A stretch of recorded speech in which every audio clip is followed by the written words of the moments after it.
Bugun men sizga juda muhim savolni tushuntirib beraman. Kimning pensiyasi oshadi, kimning pensiyasi esa oshmasligi mumkin. Bu mavzu faqat pensionerlar uchun emas, balki hali pensiyaga chiqmagan. Lekin kelajakda yoshga do'yib pensiya olaman deb o'ylayotgan har bir odam uchun ham juda muhim. Chunki pensiya miqdori bir kunda paydo bo'lib qolmaydi. U yillar davomida to'plangan ish staji, rasmiy daromad, badallar va hujjatlarga bog'liq bo'ladi. Agar odam bugun xato qilsa, ertaga pensiyasi kutilgandek oshmasligi mumkin. Shuning uchun videoni oxirigacha diqqat bilan ko'ring.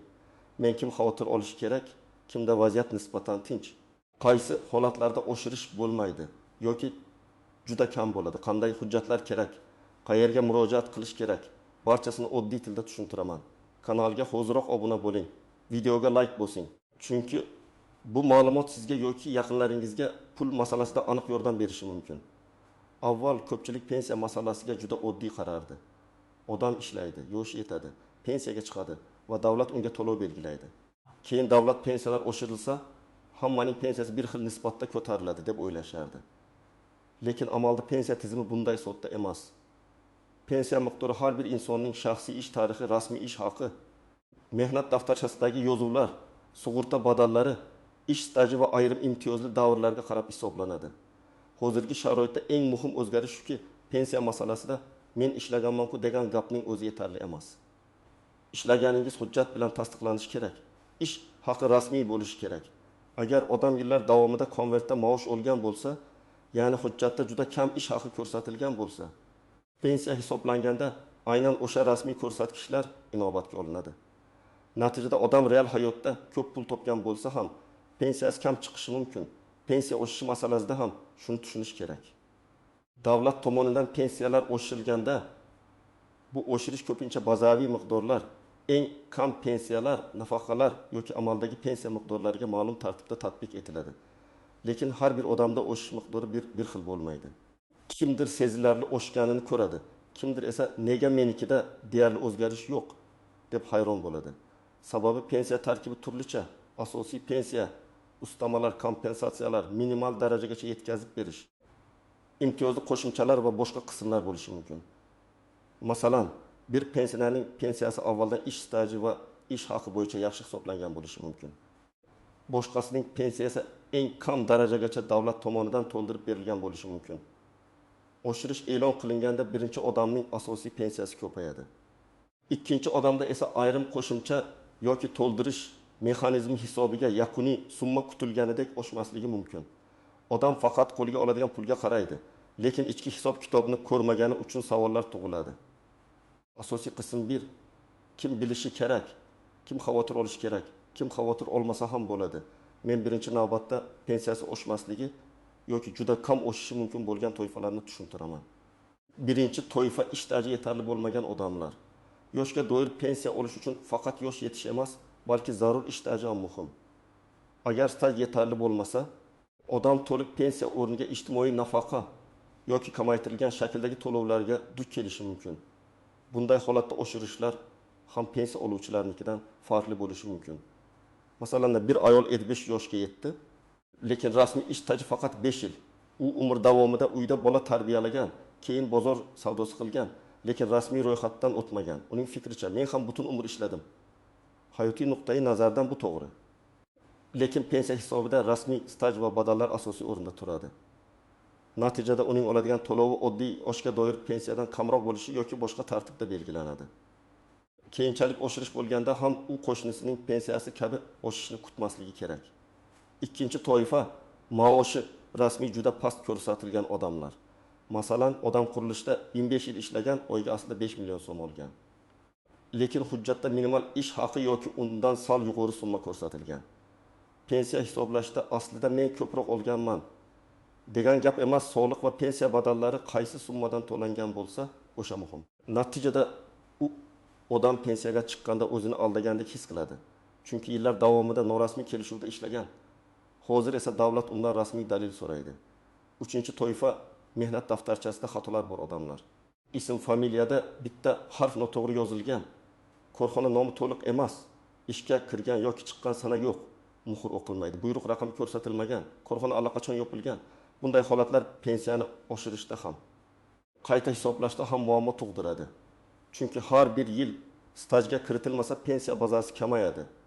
1 yil, 2 yil, 3 yil yo'q bo'lib qolsa, bu odamning butun umrlik to'loviga ta'sir qiladi. Misol keltiraman. Bir erkak 6 yoshga chiqdi. Mehnat daftarchasida o'qitdi 2 yil staj ko'rinadi. Lekin pensiya jamg'armasi tekshirganida 6 yillik ish davri bo'yicha muhrlanib, arxivda ham ma'lumot topilmadi. Natijada vaqtincha 26 yil staj asosida hisob-kitob qilindi. Bu odam keyin arxivdan tasdiq olib kelsa, pensiyasi qayta hisoblanishi mumkin. Lekin hujjat olib kelmaguncha men ishlaganman degan gap bilan oshirish amalga oshmaydi. 4-toifa pensiyaga chiqqandan keyin ham ishlayotganlar. Bu yerda odamlar ko'p adashadi. Pensiyaga chiqqandan keyin rasmiy ishlash davom etsa, ayrim hollarda pensiya qayta hisoblanishi, qo'shimcha staj yoki badallar e'tiborga olinishi mumkin. Lekin bu avtomatik tarzda har oy katta oshib boradi degani emas. Qayta hisoblash uchun belgilangan tartib, muddat va murojaat talablari bo'lishi mumkin. Shuning uchun ishlayotgan pensioner men yana 2 yil ishladim, demak pensiyam darhol 2 barobar oshishi kerak deb o'ylamasligi kerak. 5-toifa minimal pensiya darajasigacha yetkazib berilayotgan odamlar. Men buni oddiy misol bilan tushuntiraman. Faraz qilaylik, hisob-kitob bo'yicha odamning pensiyasi 700 ming so'm chiqdi, lekin amaldagi eng kam daraja 800 ming so'm deb belgilangan bo'lsa, davlat unga 800 minggacha yetkazib beradi. Keyin oshirish bo'lganda asosiy hisoblangan qism o'zgarishi mumkin, lekin yakuniy to'lovdagi farq kutilganidek ko'rinmasligi ehtimoli bor. Chunki avval ham uning pensiyasi ma'lum minimal chegaragacha to'ldirib berilayotgan edi. Shuning uchun bunday odamlar oshirish xabari chiqqanda hamma 10% ga oshsa, meniki ham aynan 10% oshadi deb aniq kutmasligi kerak. Agar sizning ish stajingiz to'liq rasmiy bo'lsa, mehnat daftarchangiz tartibli bo'lsa, ish haqingiz soliq va pensiya tizimida aks etgan bo'lsa, hujjatlarda xato bo'lmasa, sizda vaziyat ancha yaxshi. Bunday holatda pensiya hisoblash yoki oshirishda asosiy muammo kamroq bo'ladi. Lekin baribir men bunday odamlarga ham hujjatlarni tekshirib qo'yishni maslahat beraman. Chunki bitta noto'g'ri sana, bitta yo'qolgan arxiv ma'lumoti, bitta xato familiya ham keyin ortiqcha yugur-yugurga sabab bo'ladi. Endi aniq raqamli misollar orqali farqni ko'rsataman. Birinchi odam 35 yil rasmiy staj, o'rtacha rasmiy maoshi yaxshi, barcha badallar to'langan. Uning pensiyasi hisob-kitob bo'yicha yuqoriroq chiqadi. Pensiyalar indeksatsiya qilinganda yoki bazaviy miqdorlar oshirilganda, uning asosiy pensiya bazasi ham sezilarli ko'payishi mumkin. Ikkinchi odam 30 yil ishlagan, lekin rasmiy staj faqat 12 yil qolgan davr norasmiy. Uning hayotdagi mehnati ko'p bo'lsa ham pensiya tizimida ko'rinadigan qismi kam. Natijada to'lov ham kamroq bo'ladi. U oshirishlardan ham birinchi odam kabi foyda ko'rmasligi mumkin. Yana bir misol, opa 20 yil maktabda ishlagan, keyin 10 yil uyda nevaralariga qaragan. Maktabdagi davr rasmiy, hujjatlar to'g'ri. Bu davr pensiya uchun yaxshi asos bo'ladi. Lekin uyda qaragan davr har doim ham avtomatik ish stajiga kirmaydi. Faqat qonunda belgilangan ayrim davrlar. Masalan, bola parvarishi bilan bog'liq ma'lum muddatlar, harbiy xizmat, o'qishning ayrim shakllari yoki boshqa ijtimoiy muhim davrlar maxsus tartibda inobatga olinishi mumkin. Shuning uchun odam men uyda ham mehnat qildim deb emas, qaysi davr qonun bo'yicha stajga kiradi deb tekshirish kerak. Pensiya mavzusida eng xavfli joy odamlar eshitgan gapiga ishonib o'z huquqini tekshirmaydi. Qo'shnim shunday dedi, mahallada aytishdi. Internetda o'qidim degan ma'lumotlar ko'pincha to'liq bo'lmaydi. Pensiya esa aniq hujjat va aniq hisob-kitob bilan belgilanadi. Shuning uchun har bir odam o'zining shaxsiy holatini tekshirishi kerak. Birinchi nozik jihat. Pensiya oshishi bilan pensiyani qayta hisoblash bir xil narsa emas. Oshirish davlat qarori asosida umumiy tartibda bo'lishi mumkin. Qayta hisoblash esa sizning hujjatingizda yangi ma'lumot topilganda, qo'shimcha staj tasdiqlanganda, ish haqi bo'yicha yangi dalil keltirilganda yoki xato tuzatilganda amalga oshishi mumkin. Masalan, siz 5 yillik stajni arxivdan topib keldingiz. Bu oshirish emas, qayta hisoblash masalasi. Natijada pensiyangiz oldingidan ko'payishi mumkin. Lekin bu uchun siz murojaat qilishingiz, hujjat topshirishingiz va javob olishingiz kerak. Ikkinchi nozik jihat. Hamma ustamalar bir xil oshmasligi mumkin. Ayrim ustamalar foiz ko'rinishida, ayrimlar qat'iy summa, ayrimlari muayyan toifaga bog'liq bo'ladi. Masalan, nogironlik, boquvchisini yo'qotganlik, urush qatnashchisi yoki unga tenglashtirilgan shaxslar, yolg'iz pensionerlar. Qaramog'ida mehnatga layoqatsiz shaxslar bo'lganlar bo'yicha qo'shimcha tartiblar bo'lishi mumkin. Lekin har bir qo'shimcha uchun alohida hujjat kerak. Agar hujjat topshirilmagan bo'lsa, huquq bo'lsa ham to'lov belgilanmasligi mumkin. 3-nozik jihat arxiv masalasi. Ko'p korxonalar yopilgan, nomi o'zgargan, birlashgan yoki xususiylashtirilgan. Odamning mehnat daftarchasida eski korxona nomi turadi, lekin hozir u korxona yo'q. Bunday holatda arxiv ma'lumotnomasi juda muhim. Agar arxivda buyruq nusxasi ish haqi vedomosti, shaxsiy kartochka yoki ishga qabul qilish haqidagi hujjat saqlangan bo'lsa, stajni tasdiqlash mumkin. Agar arxiv yo'qolgan bo'lsa, ba'zan sud orqali dalillarni tasdiqlashga to'g'ri keladi. Bu esa vaqt, asab va hujjat talab qiladi. 4-nozik jihat. Ish haqi bo'yicha davr tanlash. Pensiya hisobida ma'lum yillardagi ish haqi muhim bo'lishi mumkin. Odam ba'zan yuqori maosh olgan davrni hujjat bilan tasdiqlay olmaydi. Lekin past maoshli davr hujjati bor. Natijada pensiya pastroq chiqadi. Shuning uchun pensiyaga chiqishga yaqinlashgan odam faqat stajni emas, ish haqi ma'lumotlarini ham tekshirishi kerak. Ayniqsa eski yillarda ishlaganlar uchun bu juda muhim. Ish haqi ma'lumotnomasi qayerda? Arxivda bormi? Korxona ma'lumot bera oladimi? Bularni oldindan aniqlash kerak. 5-nozik jihat chet elda ishlagan davr. Ko'pchilik bir necha yil Rossiya, Qozog'iston, Turkiya yoki boshqa davlatlarda ishlagan bo'ladi. Lekin bu davr O'zbekistondagi pensiyaga avtomatik qo'shiladi deb o'ylash xato. Bu masala davlatlar o'rtasidagi kelishuvlar, rasmiy ish shartnomasi, sug'urta to'lovlari va tasdiqlovchi hujjatlarga bog'liq. Agar odam chet elda norasmiy ishlagan bo'lsa, keyin bu yillarni staj sifatida qo'shish juda qiyin bo'lishi mumkin. Rasmiy ishlagan bo'lsa ham. Hujjatlarni oldindan yig'ib qo'yish kerak. 6-nozik jihat. Pensiyaga murojaat qilish vaqti. Ayrim odamlar yoshi yetgan bo'lsa ham hujjat tayyor emas deb yuraveradi.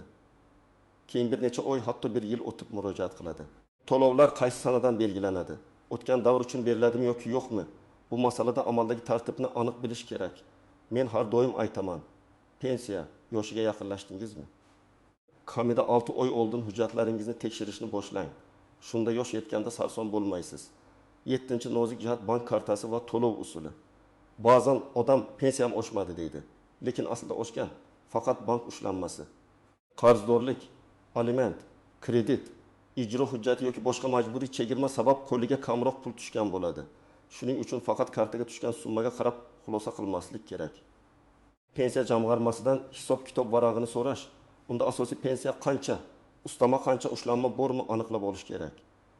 8-nozik jihat bir toifadan ikkinchi toifaga o'tish.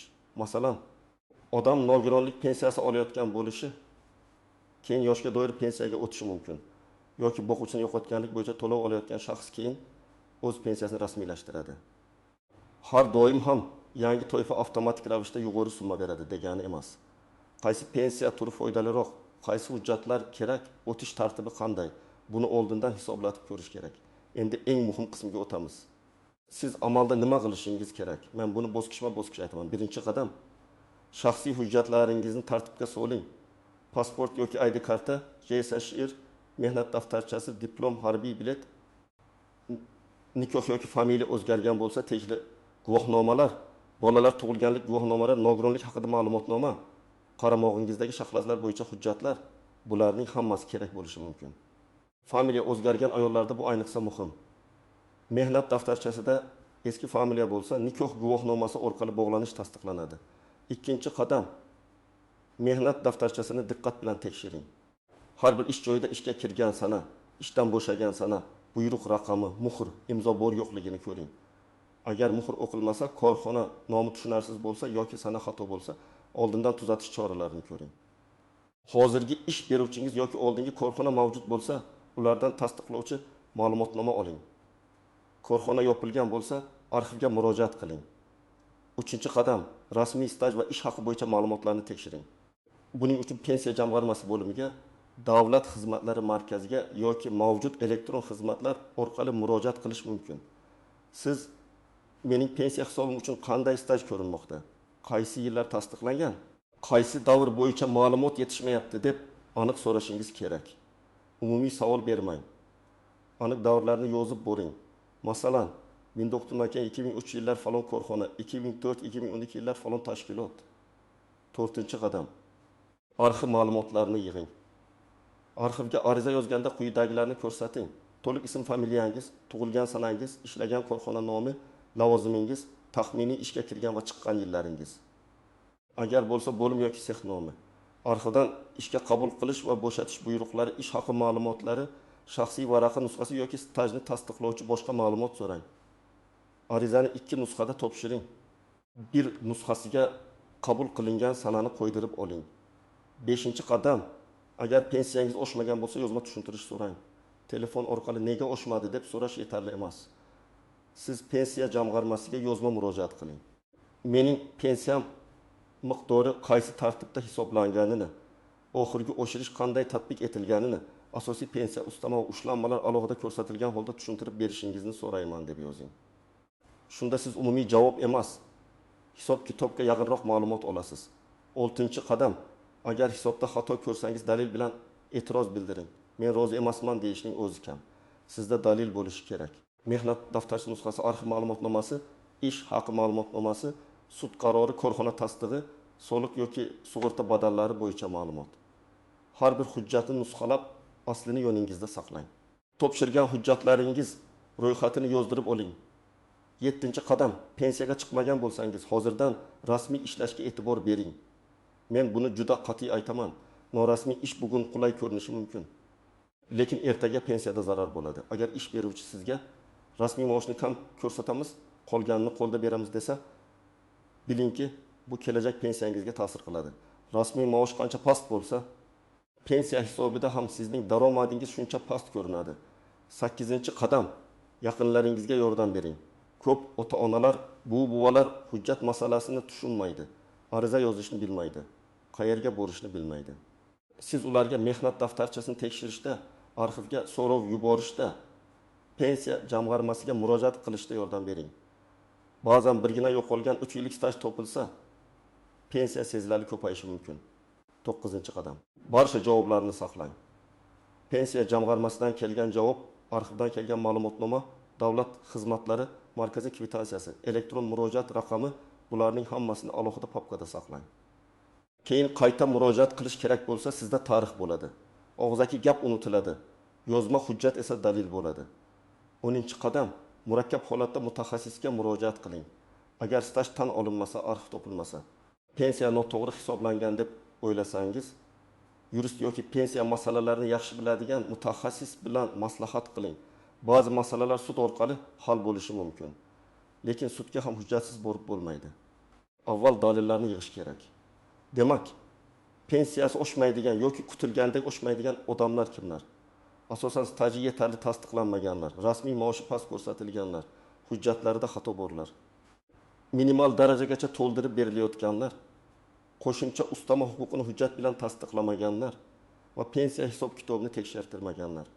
Pensiya masalasida eng katta xato kutib yurish. Eng to'g'ri yo'l hujjatni oldindan tekshirish, rasmiy ma'lumot olish va hamma narsani yozma tartibda hal qilish. Men sizga ekspert sifatida shuni aytaman. Pensiya bu shunchaki yoshga yetganda beriladigan pul emas. Bu sizning butun mehnat tarixingizning hujjatdagi natijasidir. Hujjat to'g'ri bo'lsa, hisob-kitobni himoya qilish osonroq. Hujjat yo'q bo'lsa, eng oddiy huquqni ham isbotlash qiyinlashadi. Agar sizda pensiya oshmagan bo'lsa yoki ota-onangizning pensiyasi bo'yicha savol bo'lsa, izohlarda vaziyatingizni yozing. Staj qancha? Rasmiy ish bo'lganmi? Qaysi davr muammoli oshirishdan keyin summa o'zgarganmi? Men keyingi videolarda eng ko'p uchraydigan holatlarni alohida tushuntirib beraman. Videoga like bosing, kanalga obuna bo'ling va bu videoni pensioner yaqinlaringizga yuboring. Chunki bitta to'g'ri maslahat odamning har oy oladigan puliga ta'sir qilishi mumkin.